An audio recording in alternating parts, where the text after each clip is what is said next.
প্রথমে বলি যে সিউড়িতে আমরা এই বীরভূমের মানুষ, সিউড়ি বিধানসভার মানুষ আমাদের মানে বিকাশ বাবু, নির্বিকাশ বাবু বলেন এই এলাকার মানুষ, তার নেতৃত্বে কি হয়েছে। আমরা চাই যে এই এলাকার বিধায়ক কি করেছেন। আজও পর্যন্ত সিউড়িতে 15 বছর হয়ে গেল, 1 বছর না 15টা বছর হয়ে গেল সিউড়িতে আমরা কোনো ডেভেলপমেন্ট দেখতে পাইনি।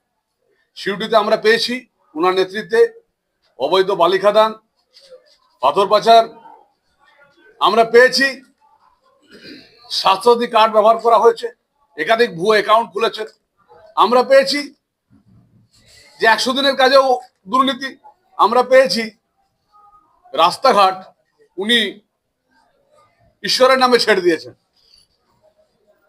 উনি হাজান বাজার ফ্লাইওভার থেকে পর্যন্ত জমির প্রকল্পের জন্য অসম্পূর্ণ রয়ে গেছে। আজকে তিলপাড়া ব্যারাজে ফাটল দেখা দিয়েছে, ধস দেখা দিয়েছে। আজকে সিউড়িতে স্টেডিয়াম হবে বলছে, কিন্তু গল্পই রয়ে গেছে, কাজের কাজ কিছু হয়নি। সবচেয়ে বড় কথা হচ্ছে উনি মানুষের জন্য ভুল ওষুধও, এই নির্বিকাশ বাবু ভুল ওষুধ দ্বারা চিকিৎসা হচ্ছে এটাকে উনি সাপোর্ট করছেন। আমরা জানতে চাই সিউড়ির বিধায়কের কাছে এই 15 বছর ধরে সরকারি যোজনা ছাড়া আর কেন্দ্রীয় সরকারের সুবিধা ছাড়া আপনারা কি কাজ করেছেন, আপনার নেতৃত্বে কোন কাজটা হয়েছে। অপরদিকে যদি আমরা দেখি তো ভারতীয় জনতা পার্টি এখানে কয়েকখানি ট্রেন কেন্দ্রীয় সরকারের কাছ থেকে, ধ্রুববাবু, আমাদের উদয়শঙ্কর বাবু, জগন্নাথ বাবু নেতৃত্বে আমরা কয়েকটা ট্রেন পেয়েছি, কিন্তু আপনি দেখাতে পারবেন না যে সিউড়িবাসীর জন্য কি করেছে। আমরা সিউড়ি বিধানসভার ক্ষেত্রে সৌজন্যতা হারিয়ে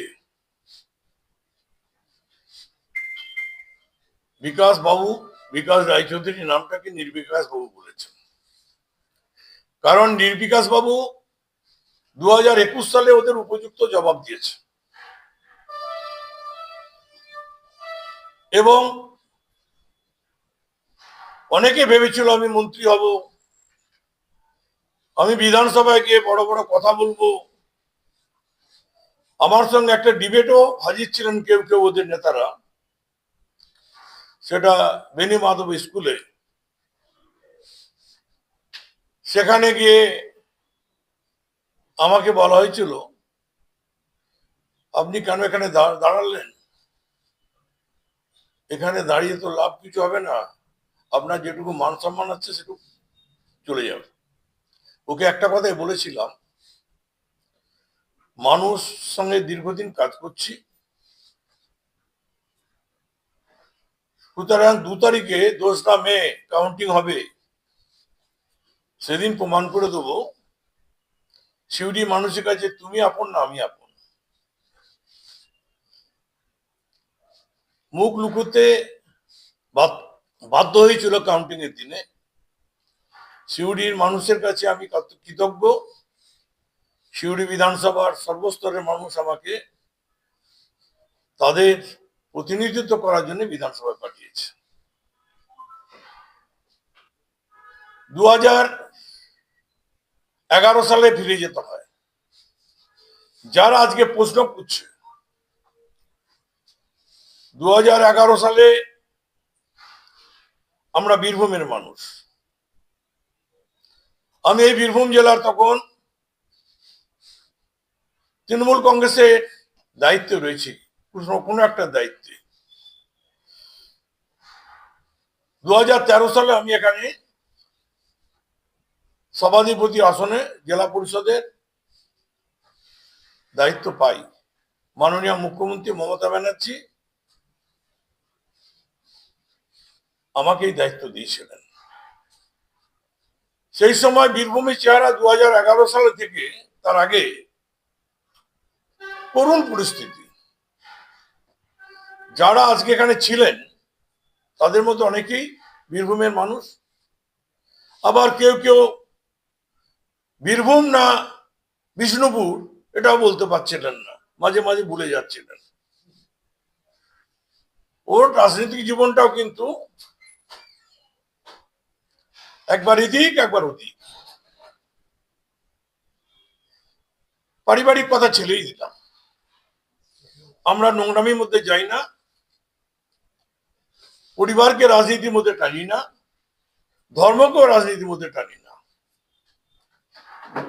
2013 সালে দায়িত্ব নেওয়ার পরেই মাননীয় মুখ্যমন্ত্রী মমতা ব্যানার্জি এই বীরভূমের যে পরিস্থিতিটা ছিল, তিনি আমাকে একটা কথাই বলেছিলেন, বিকাশ, বীরভূমকে এগিয়ে নিয়ে যেতে হবে, বীরভূমকে নতুন বীরভূমের মানুষের কাছে উপহার দিতে হবে। এবং আমি মমতা ব্যানার্জি এবং আমাদের জেলার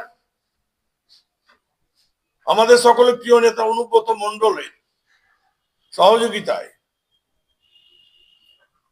10টা বছর এখানে সভাপতিত্ব আসনে ছিলাম, বীরভূমের মানুষকে নতুন বীরভূম উপহার দিয়েছি। এবং এই 10 বছরে আমার সভাধিপতি থাকাকালীন যারা আজকে চার্জশিট দাখিল করছে, তাদের উদ্দেশ্যে বলি, আপনারা 4 বার আমাকে দিল্লিতে ডেকেছেন, 4 বার দিল্লিতে ডেকেছেন। বীরভূম জেলা পরিষদের উন্নয়ন, বীরভূমের উন্নয়ন, বীরভূমের মানুষের প্রিয় মানুষ হয়ে যাওয়ার জন্য তারা সেখানে গিয়ে পঞ্চায়েত স্তরে যেটা রাষ্ট্রীয় পুরস্কার, দীনদয়াল উপাধ্যায় রাষ্ট্রীয় পুরস্কার, সেই পুরস্কার আমাকে তুলে দিয়েছেন। দিল্লি থেকে নিয়ে এসেছি, লখনৌ থেকে নিয়ে এসেছি একবার, আর 2বার ইলেকশন ছিল বলে ওরা নিজেরা এখানে এসে পৌঁছে দিয়ে গেছে।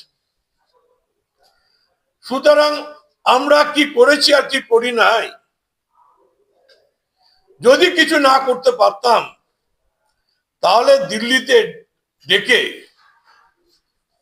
বীরভূম জেলা সভাধিপতি বিকাশ রায়চৌধুরীকে, সেই সময় পঞ্চায়েত মন্ত্রী ছিলেন, কেন্দ্রীয় পঞ্চায়েত মন্ত্রী, আরো অনেক মন্ত্রীরা ছিলেন। লখনৌতে যখন গেছিলাম তখন আমাদের উত্তরপ্রদেশের মুখ্যমন্ত্রী তিনিও সেখানে